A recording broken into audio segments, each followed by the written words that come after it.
It is Wednesday. That means it's time for you and all of us to know the law. So, Attorney Noble McIntyre of McIntyre Law here to talk to us about why we should all care about possible changes and how certain judges are selected. Sure. Interesting topic. It is, and it's a relevant topic Right. because there's a lot of conversation going on out at the legislature right now. And the reason it's important, and what a lot of folks don't know, is that until the 60s, every judge in Oklahoma, not just the county judges, but the appellate judges and the Oklahoma Supreme Court judges, were picked by general election. Now, the problem with picking your judges by general election is it allows the campaign dollars to come into play. And what we had in the 60s were two Oklahoma Supreme Court judges that were kicked out of office on bribery scandals. They were accepting bribes in the form of campaign contributions. And so just imagine the British Petroleum explosion a few years ago where all that oil went into the Gulf.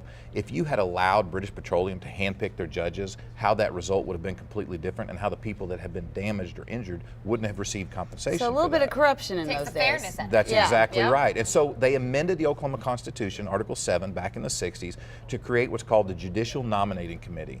And what the Judicial Nominating Committee does is they go out and do full background checks on these judges that are wanting to run for the Oklahoma Supreme Court and the appellate judge. Since we put that into play in the 60s, only one judge has been removed for office for any type of problem, and that was for a mental health issue. Now, the county judges are still picked by general election, and 30 of them have been removed. So we went to this system for a reason, because we had a bribery scandal, and we thought we're going to put some protection items into place so this doesn't happen to Oklahomans again. But now flash forward 50 years and you have the legislature out in Oklahoma that hasn't been happy with some recent decisions, and so they want to go back in some respects to the old way, and they're talking about putting on a ballot to change the Constitution back so that these judges can run for office again under the guise of saying they have too much power, they're not elected by the people.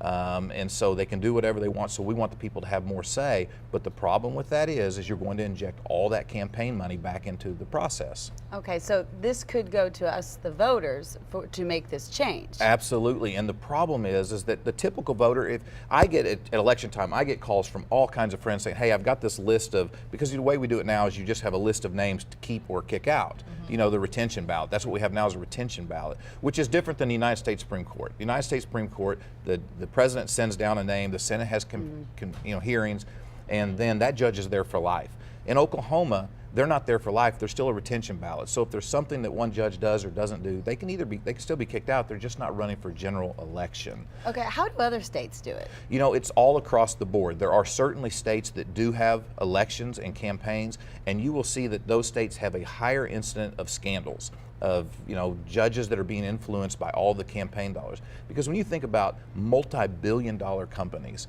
and their ability to just throw money at a candidate, I mean, you already have in Oklahoma. Oklahoma's not a very big state. You'll have somebody running for an office in Oklahoma, say for a House of Representative or a senator, which is a $36,000 a year job, and they're raising $300,000-$400,000 for the race. I mean, it's because there's power involved. Now, if this comes to us in November on a ballot, what would your message be to voters then? My message to voters would be this: unless you feel comfortable that everybody out there in Oklahoma knows everything there is to know about these judges when you're making a decision on whether you should pick a judge or not. It's the same way in general elections. Often you don't know about the candidates. It's the one you see on TV most, and that's the guy or girl who's raised the most money to put themselves out there in the commercials. And where are they getting that money from?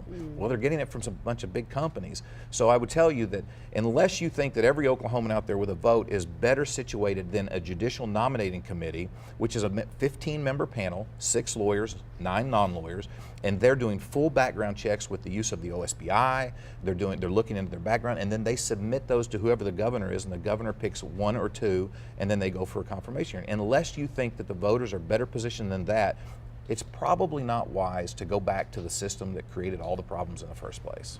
Very interesting topic. Noble, that was awesome. I What just we need to learned know. so much. And if you need any answers in action, you call the McIntyre Law Firm. They are personal injury experts. Their offices are located at 8601 Southwestern, right here in OKC. Give them a call, 405-917-5200. And you can also find them on the web at McIntyreLaw.com, also on Facebook at Oklahoma Law, and of course on the Twitter at McIntyre Law.